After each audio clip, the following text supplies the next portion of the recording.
ആകാശവാണി.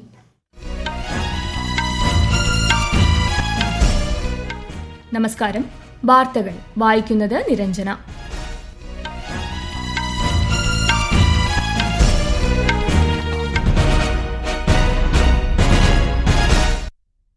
പ്രധാന വാർത്തകൾ.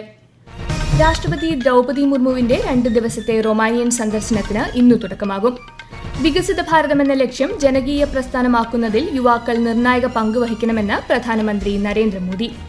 നീറ്റ് ചോദ്യപേപ്പർ ചോർച്ച ഗൌരവമേറിയ വിഷയമാണെന്നും പാർലമെന്റിൽ വിശദമായ ചർച്ചയ്ക്ക് സർക്കാർ തയ്യാറാണെന്നും കേന്ദ്രമന്ത്രി JP നദ്ദ. നീറ്റ് പരീക്ഷാ ക്രമക്കേടുകളിലെ കുറ്റക്കാർക്കെതിരെ കർശന നടപടിക്ക് പ്രധാനമന്ത്രി ഇതിനകം നിർദ്ദേശം നൽകിയതായി BJP സംസ്ഥാന അധ്യക്ഷൻ രാജീവ് ചന്ദ്രശേഖർ. രാജ്യത്തെ പ്രഥമ റേഡിയോ പ്രക്ഷേപണത്തിന്റെ സ്മരണയുണർത്തി ഇന്ന് ദേശീയ പ്രക്ഷേപണ ദിനം. 23ാമത് കോമൺവെൽത്ത് ഗെയിംസിന് ഇന്ന് സ്കോട്ട്ലൻഡിലെ ഗ്ലാസ്ഗോവിൽ തുടക്കം. ഇന്ത്യ സിംബാബ്വെ 2020 പരമ്പരയിലെ ആദ്യ മത്സരം ഹരാരെയിൽ. വാർത്തകൾ വിശദമായി. രാഷ്ട്രപതി ദ്രൗപദി മുർമുവിന്റെ 2 ദിവസത്തെ റൊമാനിയൻ സന്ദർശനത്തിന് ഇന്നു തുടക്കമാകും. സന്ദർശന വേളയിൽ രാഷ്ട്രപതി റൊമാനിയൻ പ്രസിഡന്റ് നിക്കുഷോർ ഡാൻ, താൽക്കാലിക പ്രധാനമന്ത്രി ഇലിയെ Bolojan, senate president, chamber of deputies president തുടങ്ങിയവരുമായി കൂടിക്കാഴ്ച നടത്തും. റൊമാനിയ ഇന്ത്യ പാർലമെന്ററി ഫ്രണ്ട്ഷിപ്പ് ഗ്രൂപ്പിലെ അംഗങ്ങളുമായും ശ്രീമതി മുർമു സംവദിക്കും. തുടർന്ന് ഇന്ത്യ റൊമാനിയ ബിസിനസ് ഫോറത്തെ അഭിസംബോധന ചെയ്യുന്ന രാഷ്ട്രപതി ഇന്ത്യൻ സമൂഹത്തിലെ അംഗങ്ങളുമായും ആശയവിനിമയം നടത്തും. ഭരണപരിഷ്കാരങ്ങളുടെ കേന്ദ്രബിന്ദു പൌരന്മാരുടെ ക്ഷേമമായിരിക്കണമെന്നും സംരംഭങ്ങൾ ജനങ്ങളുടെ ആവശ്യങ്ങൾക്ക് അനുസൃതമായി രൂപകൽപ്പന ചെയ്യണമെന്നും പ്രധാനമന്ത്രി നരേന്ദ്രമോദി. ഗ്രാമീണ വികസനം, കൃഷി, സാമൂഹിക ക്ഷേമം, അനുബന്ധ മേഖലകൾ എന്നിവയുടെ പുരോഗതി വിലയിരുത്തുന്നതിനായി വിവിധ മന്ത്രാലയങ്ങളിലെ സെക്രട്ടറിമാരുമായി ന്യൂഡൽഹിയിൽ ചേർന്ന ഉന്നതതല യോഗത്തിൽ അധ്യക്ഷത വഹിക്കുകയായിരുന്നു അദ്ദേഹം. ദേശീയ വികസന ലക്ഷ്യങ്ങൾ കൈവരിക്കുന്നതിന് സർക്കാർ സംവിധാനങ്ങൾ ഒറ്റക്കെട്ടായി പ്രവർത്തിക്കേണ്ടതിന്റെ പ്രാധാന്യവും പ്രധാനമന്ത്രി എടുത്തു പറഞ്ഞു. വികസിത ഭാരതം എന്ന ലക്ഷ്യം ജനകീയ പ്രസ്ഥാനമായി മാറണമെന്നും രാജ്യത്തെ യുവതലമുറയാണ് ഈ ദേശീയ ദൌത്യത്തിന്റെ അടിത്തറയാകേണ്ടതെന്നും ശ്രീ മോദി അഭിപ്രായപ്പെട്ടു. വിദ്യാർത്ഥികൾ ഉന്നയിച്ച നീറ്റ് ചോദ്യപേപ്പർ ചോർച്ച വിഷയം രാഷ്ട്രീയവൽക്കരിക്കരുതെന്ന് കേന്ദ്രമന്ത്രിയും മുതിർന്ന BJP നേതാവുമായ JP നദ്ദ. ഇത് അന്വേഷണ വിഷയമാണെന്നും ആഴത്തിലുള്ള ചർച്ചകൾ ആവശ്യമാണെന്നും ന്യൂഡൽഹിയിൽ മാധ്യമങ്ങളോട് സംസാരിക്കവെ അദ്ദേഹം വ്യക്തമാക്കി. നീറ്റ് വിഷയത്തിൽ പാർലമെന്റിൽ ചർച്ചയ്ക്ക് തയ്യാറാണെന്ന സർക്കാരിന്റെ നിലപാട് കേന്ദ്രമന്ത്രി ആവർത്തിച്ചു. പ്രതിപക്ഷം തങ്ങളുടെ ഉത്തരവാദിത്തം നിർവഹിക്കണമെന്നും ഈ പ്രശ്നം പരിഹരിച്ച് ശാശ്വതമായ ഒരു നിലപാടിലേക്ക് നീങ്ങുന്നതിനായി സർക്കാരുമായി ചേർന്ന് പ്രവർത്തിക്കണമെന്നും അദ്ദേഹം അഭ്യർത്ഥിച്ചു. लगभग 150 पेपर लीक के बारे में उन्होंने चर्चा की. ये जांच का विषय है और सरकार एक जिम्मेवार सरकार है, इसलिए निश्चित रूप से हर एक बात का जवाब जांच के साथ साथ जनता के सामने, देश के सामने दूध का दूध और पानी का पानी रखेगी. നീറ്റ് പരീക്ഷാ ക്രമക്കേടുകളിലെ കുറ്റക്കാർക്കെതിരെ ശക്തമായ ശിക്ഷ ഉറപ്പാക്കുമെന്ന് പ്രധാനമന്ത്രി നരേന്ദ്രമോദി വ്യക്തമാക്കിയിട്ടുണ്ടെന്നും സർക്കാർ രാജ്യത്തെ യുവാക്കളുടെ മികച്ച ഭാവിക്കായി പ്രവർത്തിക്കുകയാണെന്നും MLAയും BJP സംസ്ഥാന അധ്യക്ഷനുമായ രാജീവ് ചന്ദ്രശേഖർ. മെയ് മാസം മുതൽ തന്നെ നീറ്റ് വിഷയത്തിൽ പ്രധാനമന്ത്രി നരേന്ദ്രമോദി നേരിട്ട് ഇടപെട്ടിരുന്നുവെന്ന് അദ്ദേഹം പറഞ്ഞു. പരീക്ഷാ ക്രമക്കേടുകളെക്കുറിച്ച് CBI അന്വേഷണം ആരംഭിക്കുകയും ഉത്തരവാദികളായ ഉദ്യോഗസ്ഥരെ സ്ഥാനങ്ങളിൽ നിന്ന് മാറ്റുകയും ചെയ്തതായി അദ്ദേഹം അഭിപ്രായപ്പെട്ടു. തമിഴ്നാട്ടിൽ 1012 കോടിയിലധികം രൂപയുടെ നിക്ഷേപത്തിൽ 2 ഇലക്ട്രോണിക്സ് നിർമ്മാണ ക്ലസ്റ്ററുകൾക്ക് കേന്ദ്ര സർക്കാർ അനുമതി നൽകി. ഇന്നലെ ലോക്സഭയിൽ എഴുതി നൽകിയ മറുപടിയിൽ കേന്ദ്ര ഇലക്ട്രോണിക്സ് മന്ത്രി അശ്വനി വൈഷ്ണവാണ് ഇക്കാര്യം അറിയിച്ചത്. മണല്ലൂർ, പിള്ളപ്പാക്കം എന്നിവിടങ്ങളിലാണ് 2 ക്ലസ്റ്ററുകൾ വികസിപ്പിക്കുക. ഉൽപാദന ബന്ധിത പ്രോത്സാഹന പദ്ധതികൾ, നേരിട്ടുള്ള വിദേശ നിക്ഷേപ ചട്ടങ്ങൾ, നികുതി തൊഴിൽ പരിഷ്കാരങ്ങൾ എന്നിവയുടെ പിന്തുണയോടെ കഴിഞ്ഞ ദശകത്തിൽ ഇന്ത്യയുടെ ഇലക്ട്രോണിക്സ് ഉൽപാദന മേഖല ശ്രദ്ധേയമായ വളർച്ച കൈവരിച്ചതായി സർക്കാർ വ്യക്തമാക്കി. ഫിലിപ്പീൻസിലെ മനിലയിൽ നടന്ന ക്വാഡ് വിദേശകാര്യമന്ത്രിമാരുടെ യോഗത്തിന്റെ പശ്ചാത്തലത്തിൽ കേന്ദ്രമന്ത്രി S. ജയശങ്കർ കനേഡിയൻ വിദേശകാര്യമന്ത്രി അനിത ആനന്ദുമായി കൂടിക്കാഴ്ച നടത്തി. ഇന്ത്യ കാനഡ സഹകരണം ശക്തമായി വളർന്നുകൊണ്ടിരിക്കുകയാണെന്ന് ചർച്ചയ്ക്ക് ശേഷം അദ്ദേഹം സമൂഹമാധ്യമത്തിൽ കുറിച്ചു. ന്യൂസിലൻഡ് വിദേശകാര്യമന്ത്രി വിൻസ്റ്റൺ പീറ്റേഴ്സുമായും ശ്രീ ജയശങ്കർ കൂടിക്കാഴ്ച നടത്തി. ഇന്ത്യയും ന്യൂസിലൻഡും തമ്മിലുള്ള സമുദ്ര സഹകരണം വർദ്ധിപ്പിക്കുന്നതിനെക്കുറിച്ചും ഇൻഡോ പസഫിക് മേഖലയിലെ സുരക്ഷാ സാഹചര്യങ്ങളെക്കുറിച്ചും ഇരു നേതാക്കളും ചർച്ച ചെയ്തു. ഇന്ന് ദേശീയ പ്രക്ഷേപണ ദിനം. 1927 ഇതേ ദിവസമാണ് ഇന്ത്യൻ ബ്രോഡ്കാസ്റ്റിംഗ് കമ്പനിയുടെ കീഴിൽ ബോംബെ സ്റ്റേഷനിൽ നിന്ന് രാജ്യത്തെ ആദ്യത്തെ റേഡിയോ പ്രക്ഷേപണം ആരംഭിച്ചത്.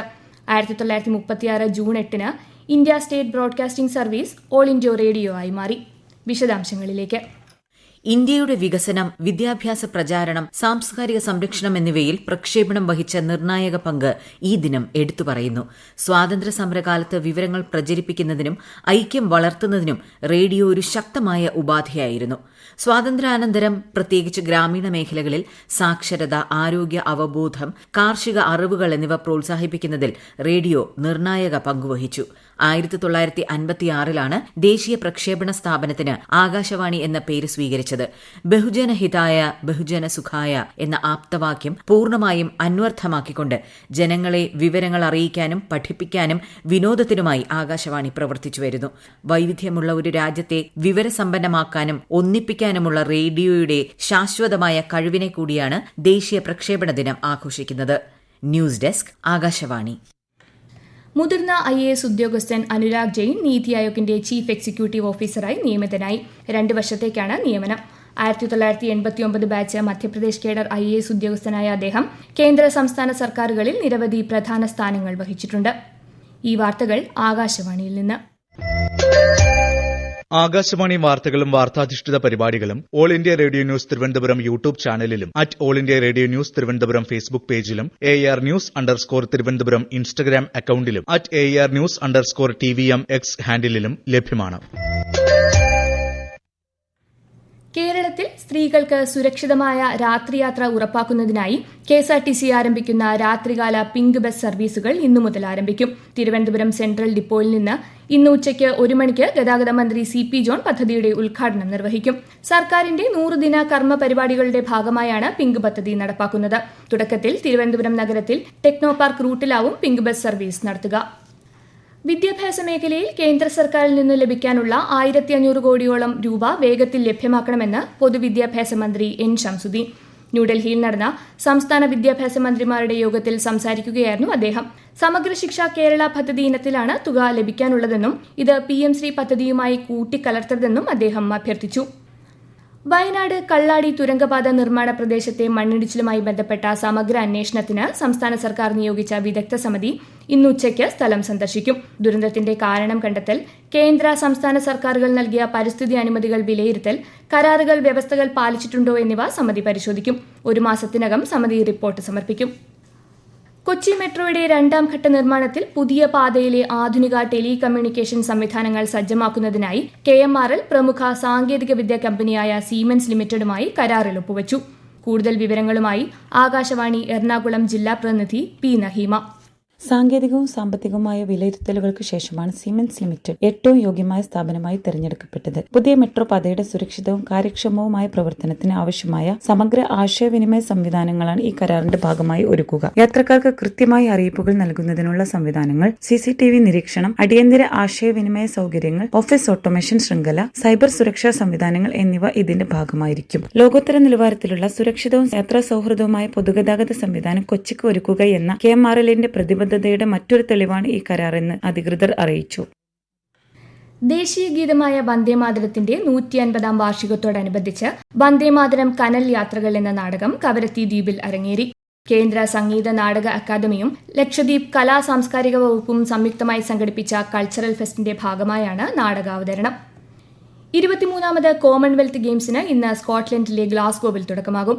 10 ദിവസം നീണ്ടുനിൽക്കുന്ന കായിക മാമാങ്കത്തിൽ 74 രാജ്യങ്ങളിൽ നിന്നുള്ള ടീമുകൾ പങ്കെടുക്കും. ഒളിമ്പിക് മെഡൽ ജേതാക്കളായ നീരജ് ചോപ്ര, മീരാബായ് ചാനു, ലവ്ലിന ബോർഗോഹെയ്ൻ എന്നിവരാണ് ഇന്ത്യയെ പ്രതിനിധീകരിക്കുന്നത്. പുരുഷ ക്രിക്കറ്റിൽ ഇന്ത്യ സിംബാബ്വെ 2020 പരമ്പരയിലെ ആദ്യ മത്സരം ഇന്ന് ഹരാരെയിൽ നടക്കും. ഇന്ത്യൻ സമയം വൈകുന്നേരം 4:30 മത്സരം ആരംഭിക്കും. പ്രധാന വാർത്തകൾ വീണ്ടും. രാഷ്ട്രപതി ദ്രൗപദി മുർമുവിന്റെ 2 ദിവസത്തെ റൊമാനിയൻ സന്ദർശനത്തിന് ഇന്ന് തുടക്കമാകും. വികസിത ഭാരതം എന്ന ലക്ഷ്യം ജനകീയ പ്രസ്ഥാനമാക്കുന്നതിൽ യുവാക്കൾ നിർണായക പങ്ക് വഹിക്കണമെന്ന് പ്രധാനമന്ത്രി നരേന്ദ്രമോദി. നീറ്റ് ചോദ്യപേപ്പർ ചോർച്ച ഗൌരവമേറിയ വിഷയമാണെന്നും പാർലമെന്റിൽ വിശദമായ ചർച്ചയ്ക്ക് സർക്കാർ തയ്യാറാണെന്നും കേന്ദ്രമന്ത്രി JP നദ്ദ. നീറ്റ് പരീക്ഷാ ക്രമക്കേടുകളിലെ കുറ്റക്കാർക്കെതിരെ കർശന നടപടിക്ക് പ്രധാനമന്ത്രി ഇതിനകം നിർദ്ദേശം നൽകിയതായി BJP സംസ്ഥാന അധ്യക്ഷൻ രാജീവ് ചന്ദ്രശേഖർ. രാജ്യത്തെ പ്രഥമ റേഡിയോ പ്രക്ഷേപണത്തിന്റെ സ്മരണയുണർത്തി ഇന്ന് ദേശീയ പ്രക്ഷേപണ ദിനം. 23ാമത് കോമൺവെൽത്ത് ഗെയിംസിന് ഇന്ന് സ്കോട്ട്ലൻഡിലെ ഗ്ലാസ്ഗോവിൽ തുടക്കം. ഇന്ത്യ സിംബാബ്വെ 2020 പരമ്പരയിലെ ആദ്യ മത്സരം ഹരാരെയിൽ. വാർത്തകൾ കഴിഞ്ഞു. അടുത്ത വാർത്താ പ്രക്ഷേപണം ഉച്ചയ്ക്ക് 12:30.